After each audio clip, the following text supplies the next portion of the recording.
Okay, babatiin ko lang ng advance happy birthday si Tita Mariel Binuyo sa October 4, 2024, feast day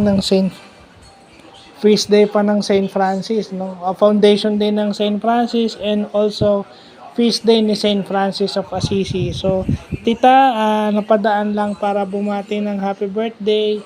Wishing you well. Enjoy life since ang inyong mga anak ganap ng mga professionals. Malaki rin ang hirap mo sa kanila. Basta yun lang, enjoy life and be happy with life right now. Siguro oras na para i-enjoy mo naman yung ipamper mo naman yung sarili mo dahil mahabang panahon kang nagpakananay sa sa alam na nating napakatalinong mga bata. So, yun lang po. Good health, more birthdays to come po, and God bless.